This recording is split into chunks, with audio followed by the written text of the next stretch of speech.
Students, welcome to my channel. तो आज हम लोग देखने वाले हैं क्लास 12th का जो पहला चैप्टर है पुष्पीय पादपों में लैंगिक जनन, sexual reproduction in flowering plant. इसके कुछ इंपॉर्टेंट क्वेश्चन देखेंगे जो कि आपके एग्जाम में पूछे जाने की संभावना है और इनको सारे पॉइंट को बिल्कुल डिटेल से हम लोग समझते हुए चलेंगे कि अगर इसके इर्द गिर्द भी क्वेश्चन आता है तो आप उसको आसानी से कर लेंगे। तो चलिए देखिए पहला क्वेश्चन क्या कहा गया है और पहला क्वेश्चन आपसे क्या पूछा है।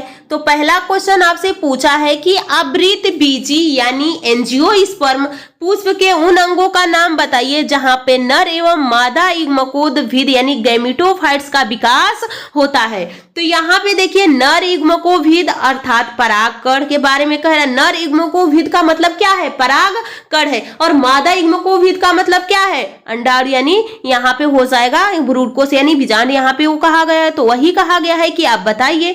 तो अर्थात परागकण का विकास पुंकेसर परागकोश में तथा मादा युग्मकोद्भिद अर्थात भ्रूणकोश का विकास बीजांड गुरु बीजाणुधानी जो कि अंडाशय में स्थित होता है उसमें होता है। तो परागकोश और परागकोश को हम क्या कह देंगे? नर युग्मकोद्भिद हम परागकण को कह देते हैं, या भ्रूणकोश को हम क्या कहेंगे? मादा युग्मकोद्भिद कहें या भ्रूण कोश कहें। तो ये आपके क्वेश्चन बहुत ही इंपॉर्टेंट है जो कि आप लोग के लिए बहुत ही इंपॉर्टेंट होने वाले हैं। दूसरा क्वेश्चन देखिए, लघु बीजाणुधानी यानी यहाँ पे पूछा है माइक्रोस्पोरेंजिया और मेगा स्पोरेंजिया। तो लघु बीजाणुधानी तथा गुरु बीजाणुधानी के बीच अंतर स्पष्ट करें। इन घटनाओं के दौरान किस प्रकार का कोशिका विभाजन संपन्न होता है? इन दोनों घटनाओं के अंत में बनने वाली संरचना का नाम बताइए। चलिए अब हम लोग डिटेल से एक एक करके देखते हैं कि ये है क्या यहाँ पे।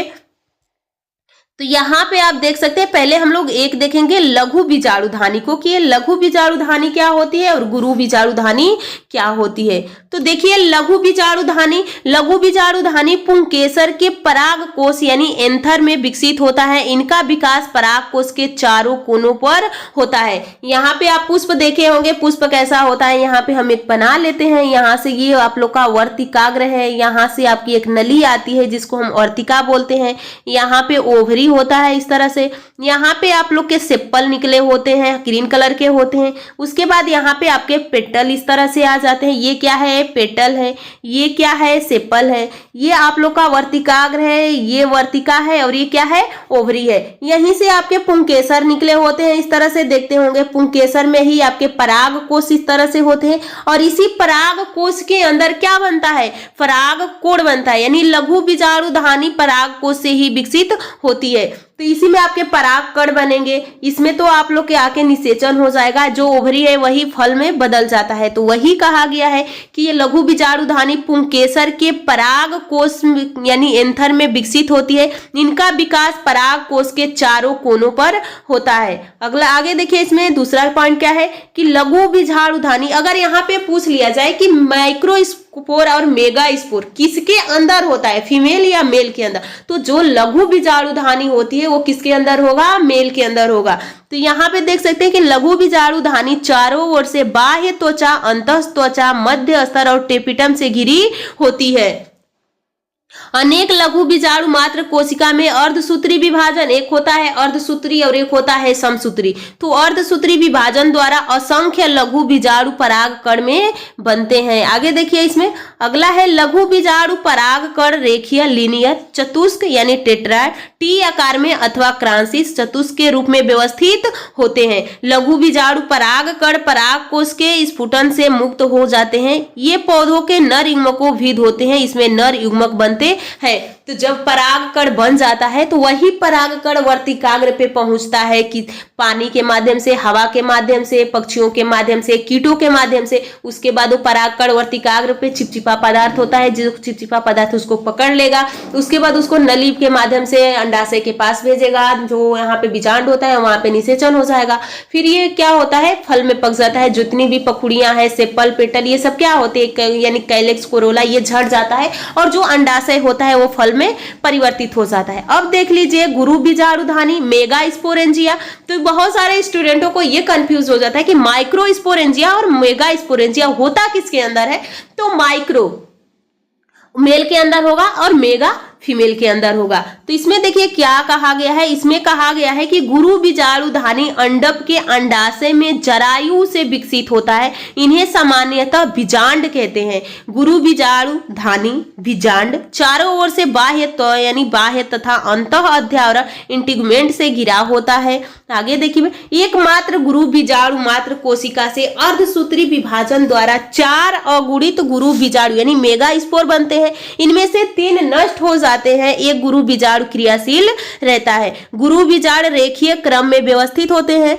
आगे देखिए, इसमें आगे क्या कहा गया है, आगे इसमें कहा गया कि गुरु बीजाणु वृद्धि करके भ्रूण कोश यानी एम्ब्रियो सैक बनाते हैं। यह मादा युग्मकोभिद कहलाते हैं। इसमें मादा युग्मक अंड कोशिका में बना होता है। तो ये आप लोग के क्वेश्चन है जो कि आप लोग के लिए बहुत इंपॉर्टेंट है। अगर इन चैप्टरों से क्वेश्चन बनते हैं तो ये सारे क्वेश्चन बनने की संभावना ज्यादा रहती है। अगला क्वेश्चन देखिए, इसमें देखिए कहा गया है कि लघु तथा गुरु बीजाणु जनन के समय अर्धसूत्री विभाजन होता है।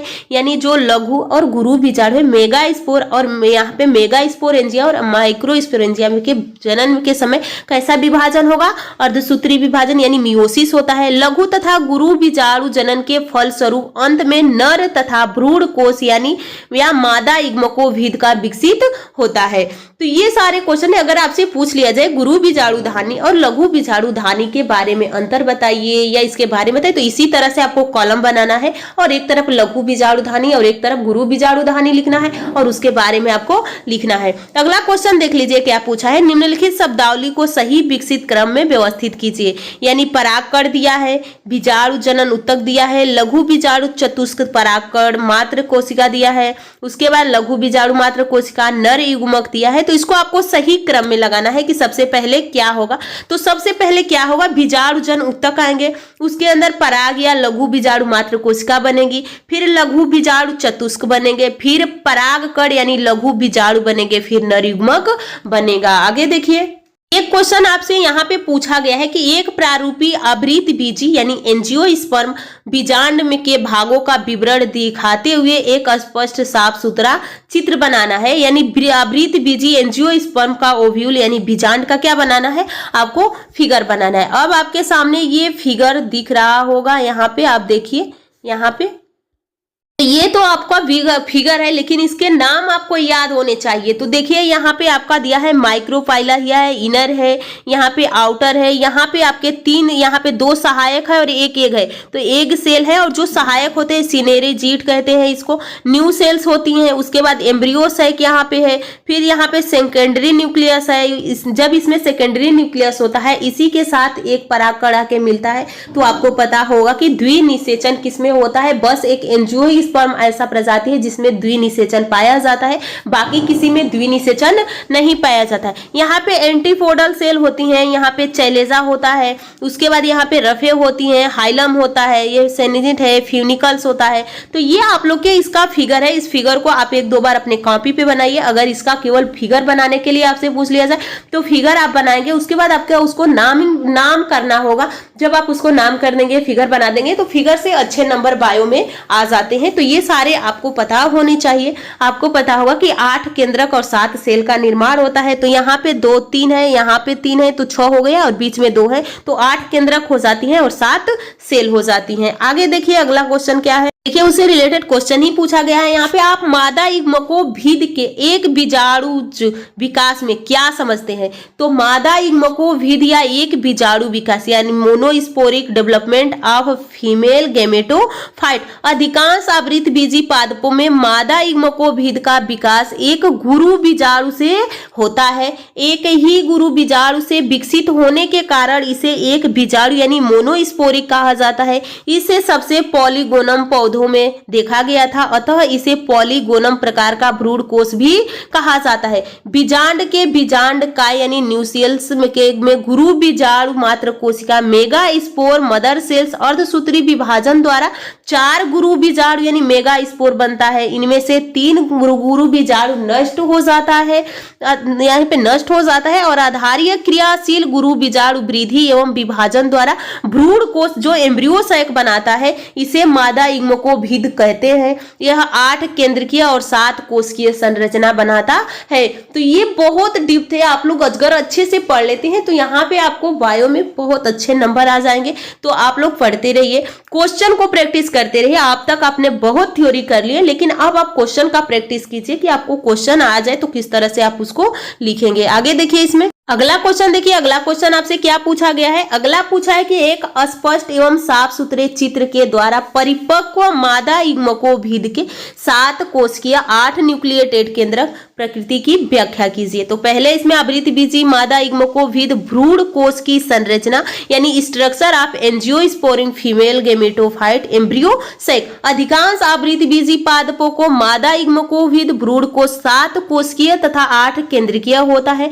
क्रियाशील गुरु बीजाणु का केंद्रक समसूत्री विभाजन द्वारा, तो समसूत्री में यानी एक सेल से 2 सेल बनेगी, 2 से 4 बनेगी, 4 से 8 बनेगी। तो इस तरह से समसूत्री का मतलब क्या होता है? समानी कोशिका बनती है। जैसे कि हम लोग को समसूत्री अगर हम लोग पूछ ले कि हम लोग के शरीर में कहाँ होता है, तो अगर कहीं पे चोट लग जाती है तो समसूत्री विभाजन होता है, वरना हम लोग के शरीर में समसूत्री विभाजन जब एक बिल्कुल परिपक्व डेवलपमेंट शरीर परिपक्व हो जाती है, वहां पे अब कोई अब लंबाई अगर बच्चा छोटा है, बढ़ रहा है, वृद्धि हो रही है, तो वहां पे तो होता है। लेकिन अब कोई पूछ ले कि जो बच्चा नहीं बढ़ेगा, जो पूरी तरह से बढ़ चुका है, तो उसमें क्या समसूत्री विभाजन होता है? तो हाँ, कभी कभी होता है। जब अगर कुछ उसको चोट लग गया है तो उस चोट को भरने के लिए वहां पे कैसा होता है? समसूत्री विभाजन होता है।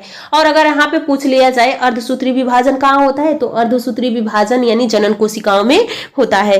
तो यहाँ पे केंद्रक बनाता है। ये विपरीत ध्रुव पर चले जाते हैं। विपरीत ध्रुवों पर स्थित केंद्रक पुनः 2 बार समसूत्री विभाजन द्वारा 8 केंद्रकीय संरचना बनाते हैं।